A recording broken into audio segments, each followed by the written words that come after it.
Bismillahirrahmanirrahim. Assalamualaikum warahmatullahi wabarakatuh. Salam perubahan.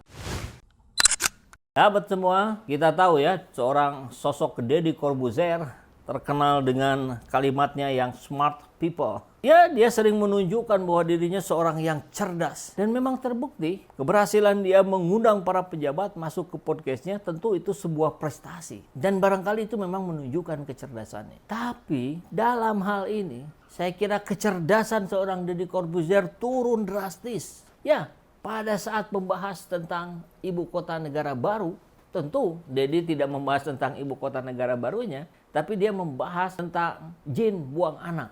Jadi dia bercerita bahwa di tahun 1980 ucapan itu pernah terlontar dari Insinyur Ciputra, ya, tokoh properti Indonesia. Dia bilang Bintaro dulu itu tempat jin buang anak. Tapi kemudian ayahnya Deddy Corbuzier katanya membeli tanah di sana 10 juta di tahun berapa katanya 80-an ya. Kemudian di tahun 90-an menjadi 100 juta dan sekarang menjadi 4 miliar. Dan yang nggak mau pindah ke tempat jin buang anak hanyalah monyet. Kalau kita paham apa yang disampaikan Deddy tentu tidak terlepas dalam konteks upaya pemindahan ibu kota negara yang carut-marut ini. Banyak persoalan yang belum selesai. Nampak sekali persiapannya tidak matang. Atau mungkin belum matang.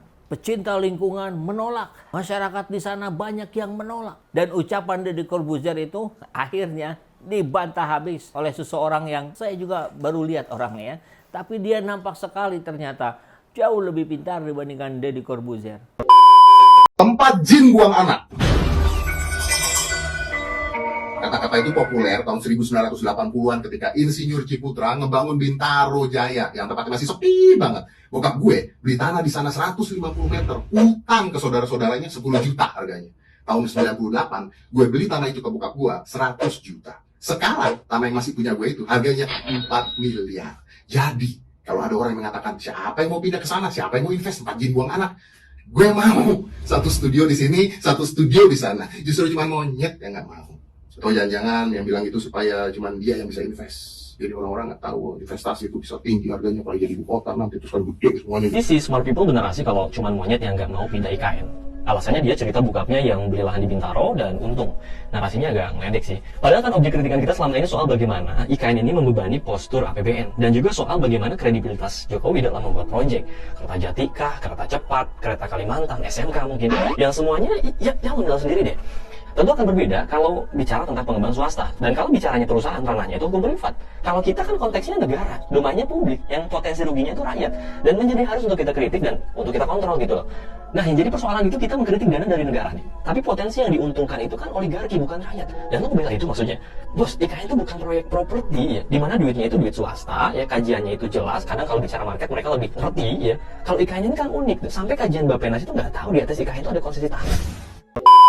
Dia mengajak ke Deddy Corbuzier untuk tidak berpikir sempit. Ini bukan persoalan swasta toh. Ini persoalan negeri. Ini persoalan oligarki yang akan mengambil keuntungan. Jadi mudah-mudahan Deddy bisa meluaskan cakrawala berpikirnya. Tidak melulu berbicara membahas tentang kepentingan diri sendiri. Tentang kekayaan diri dan keluarganya.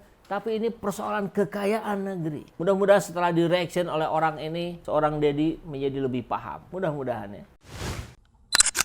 Terima kasih sudah menonton video ini sampai akhir. Bila sahabat semua tertarik untuk menonton video-video seperti ini, sahabat bisa memberikan dukungannya kepada kami dengan membeli merchandise yang ada di bawah ini.